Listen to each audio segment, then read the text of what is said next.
Bayangan kematian menyelimuti Brocky, pengkhianat yang dituduh mengkhianati serigala kecil.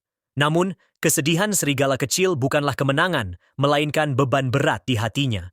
Ia tahu kebenarannya. Brocky tidak pernah menjadi pengkhianat.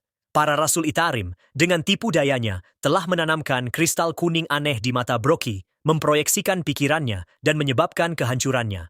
Terlalu lambat, Brocky baru menyadari kebenaran saat nafasnya hampir habis.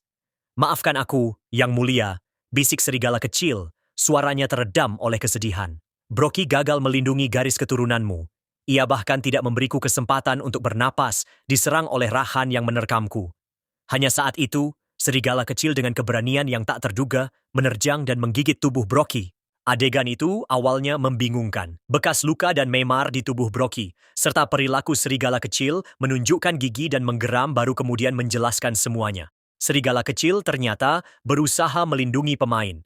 Sistem bahkan memberikan penghargaan atas keberanian serigala kecil, menyatakannya sebagai keturunan Fang. Brocky bereaksi, "Kamu adalah keturunan Raja Fang.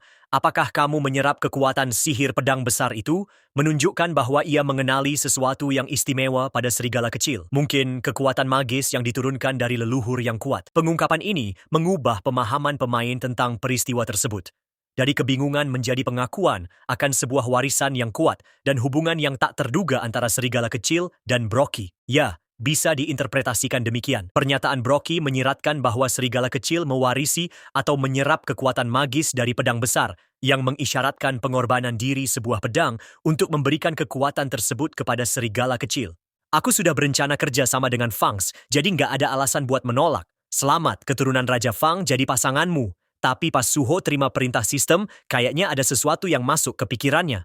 Brocky bilang ke serigala muda itu, "Raja Fang kalah, dikalahkan Raja Bayangan. Dunia ini hukumnya yang kuat makan yang lemah. Kita yang kalah bakal kehilangan banyak hal.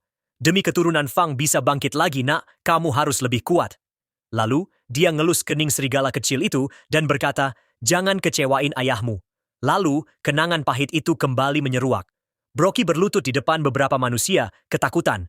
Serigala kecil mengikutinya dari belakang dengan gemetar. "Siapa engkau? Kenapa kau tak membunuhku?" tanya Brocky ketakutan, sementara serigala kecil gemetar di belakangnya. Wanita pemimpin itu lembut mengangkat si kecil. "Monster ini cukup berguna, levelnya sudah cukup. Aku akan memilihnya," katanya sambil mengeluarkan kristal kuning.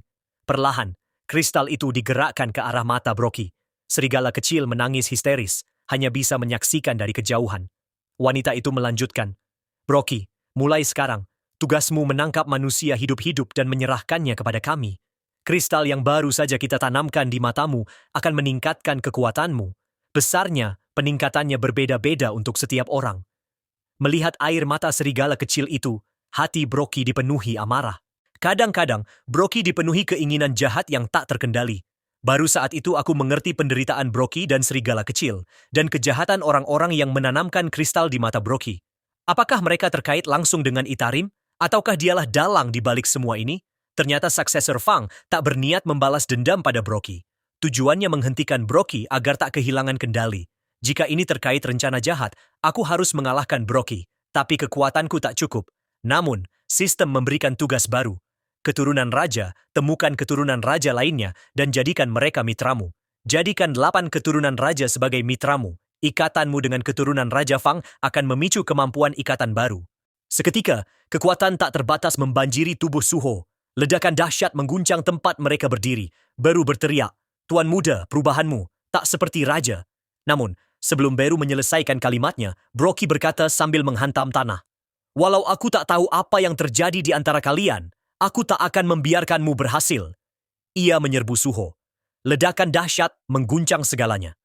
Saat debu mulai menghilang, Brocky mendapati Suho berada dengan wujud yang berbeda. Sebuah tangan diselimuti kekuatan dahsyat, rambut seputih salju menyelimuti mereka. Itulah kemampuan ikatan baru Suho, kepemilikan binatang buas. Dengan mengikat keturunan Fang, kemampuan fisik mereka meningkat pesat. Indra mereka setajam binatang buas. Brocky bereaksi. Mungkinkah keturunan pewaris diserap? Brocky tidak bisa membiarkannya. Namun, reaksi Suho kini jauh lebih cepat. Ia menghindari serangan Brocky dengan mudah. Indranya jauh lebih tajam, mampu memprediksi bahaya. Suho bertarung dengannya tanpa kesulitan. Brocky pun merasakan perubahan dalam diri Suho. "Ini, Anak kecil yang sama. Aku tak boleh kalah. Kekalahan berarti kehilangan segalanya. Brocky menyerang lebih ganas. Akan tetapi Suho menangkisnya dengan mudah. Beru pun menyadari perubahan pada Suho. Kekuatan sihir Tuan Muda melampaui batas. Brocky menggeram. Tak peduli trik apa yang kau gunakan, aku tak akan kalah dari manusia. Spesies menentukan segalanya. Kau ditakdirkan kalah. Kau hanya manusia lemah. Pergilah ke neraka, serangga. Tanpa disadari, pertarungan ini mengajarkan Suho skill baru. Peningkatan damage 33% tanpa konsumsi mana. Bahkan Beru pun tak percaya. Beru berkata pada Brocky, "Berani sekali kau menyebut perbedaan spesies di depan Tuan Muda? Siapa yang garis keturunannya lebih mulia daripada Raja Bayangan yang bertahta di puncak?" Brocky terbelalak. "Kau, keturunan Raja Bayangan?" Namun, sudah terlambat. Serangan kekuatan penuh menghantam Brocky hingga terkapar. Tubuh Suho kemudian berubah, rambutnya kembali hitam. Kelelahan menghantam Suho, napasku tersengal. Serigala kecil itu kini perlahan mendekati Brocky. Brocky masih bergumam, "Aku harus lebih kuat." Saat serigala kecil itu menjilati kepalanya, kristal di mata Brocky pecah. Kenangan itu kembali. Kata-kata terakhir Raja Fang. "Raja, aku tak berguna. Aku gagal melindungimu."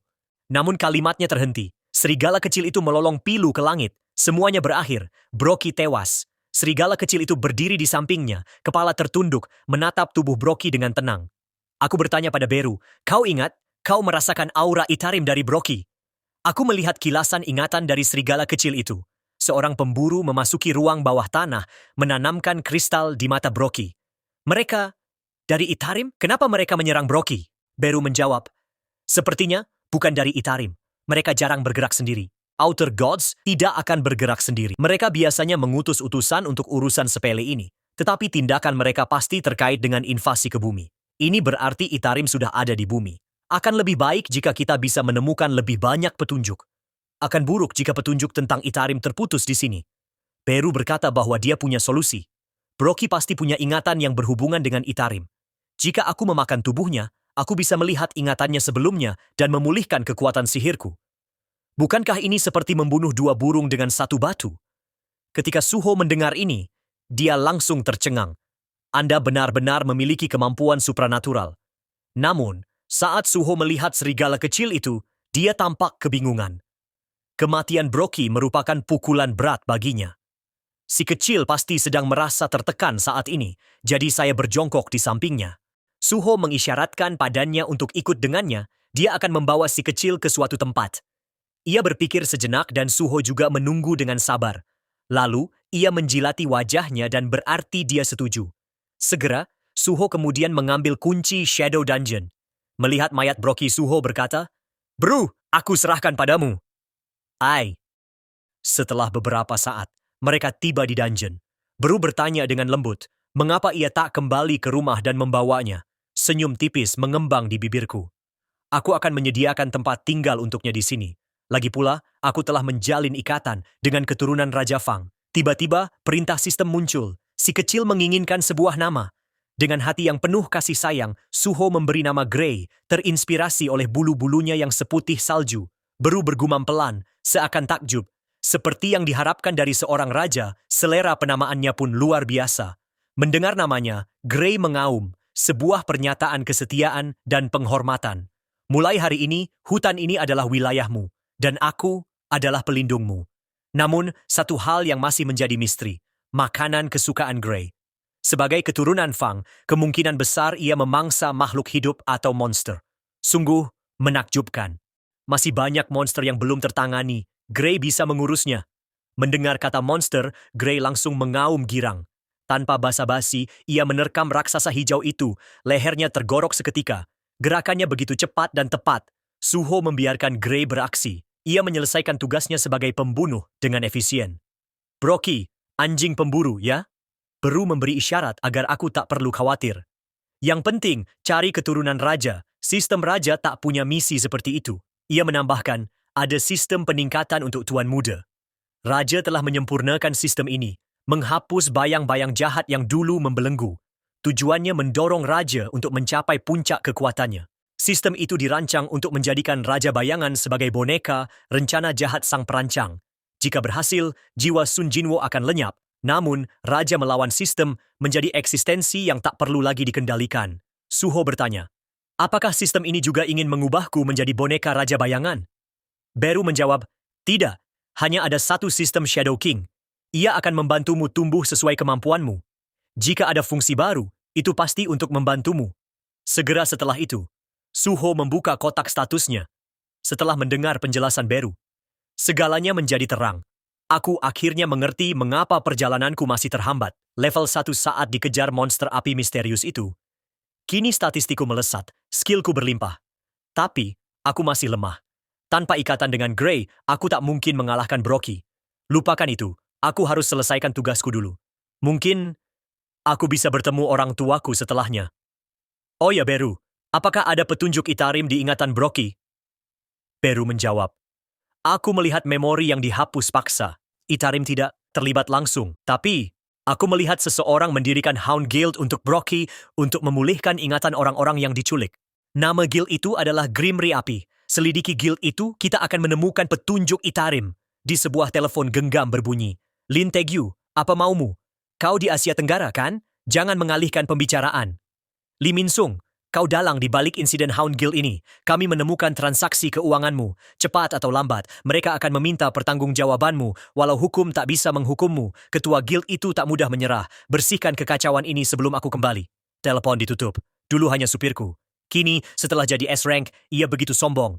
Amarah membuncah. Dengan satu tangan, ia menghancurkan meja kopi. Mengalahkan Brocky, menghancurkan Hound Guild. Hanya informasi menyedihkan yang didapatnya. Pemburu bertopeng hitam tak perlu membuang waktu untuk hal yang sia-sia. Yang penting, proyek ini berhasil. Tak seorang pun akan meremehkanku lagi. Grey sedang berburu monster. Beru berkata, kekuatannya sudah bagus, tapi harus terus berlatih. Itu akan membantu Young Monarch. Tiba-tiba, teriakan Grey berubah menjadi rengekan kecil. Untungnya, ia beradaptasi dengan baik. Pengalamannya, bisa ku terima. Walau hanya setengah, itu tetap bagus untukku. Aku tak menyangka sistem ini punya fungsi seperti itu. Sistem pembagian poin pengalamannya berbeda dari yang ayah dapatkan. Ini seperti mekanisme berbagi poin pengalaman dalam game. Baiklah Grey, ayo terus berburu. Jendela status muncul lagi. Rupanya berburu sejumlah Warcraft memicu tugas baru, tugas harian untuk membersihkan ruang bawah tanah bayangan. Tugas aneh apa ini? Menangkap 100 setan hijau dan ini tugas harian. Apakah ada imbalannya? Beru menjelaskan. Sistem telah sepenuhnya mengubah tempat ini menjadi wilayah kekuasaanmu. Tugasmu adalah menemukan 100 setan hijau di area yang sangat luas ini. Sebuah kenangan melintas. Jejak kaki di ranselku. Trompet tanda panggilan goblin hampir terlupakan. Ini barang yang kudapatkan saat terakhir kali menangkap iblis. Setelah menggunakannya, aku dapat memanggil setan hijau di sekitar.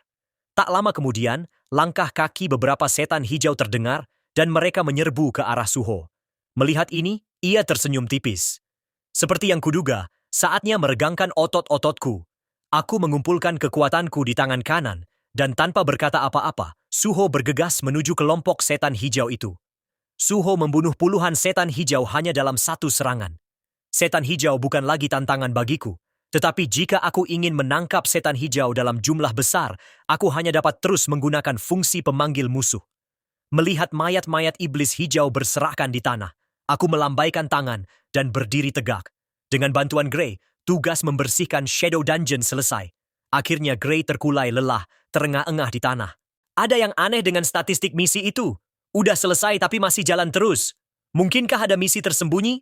Aku harus cari tahu. Misi baru muncul. Grey juga tampak kebingungan dengan jumlah setan hijau yang banyak. Setelah beberapa kali berburu, akhirnya dapat hadiah. Pemulihan status, peningkatan kemampuan, dan poin 3 ditambahkan. Kotak acak keempat. Kutukan. Tanpa ragu, kubuka dan kembalikan statusnya. Hadiah ini akan sangat berguna jika aku terluka nanti. Setelah menerima hadiah kedua, Suho menyadari bahwa semakin tinggi level yang dicapai, semakin sulit pula mendapatkan poin. Tugas harian menjadi kunci untuk memperkuat diri setiap hari. Namun, hadiah berikutnya menjadi pilihan antara dua kotak acak. Suho merenung sejenak. Barang yang ia inginkan belum tentu barang yang dibutuhkan, dan sebaliknya, barang yang dibutuhkan belum tentu yang diinginkan.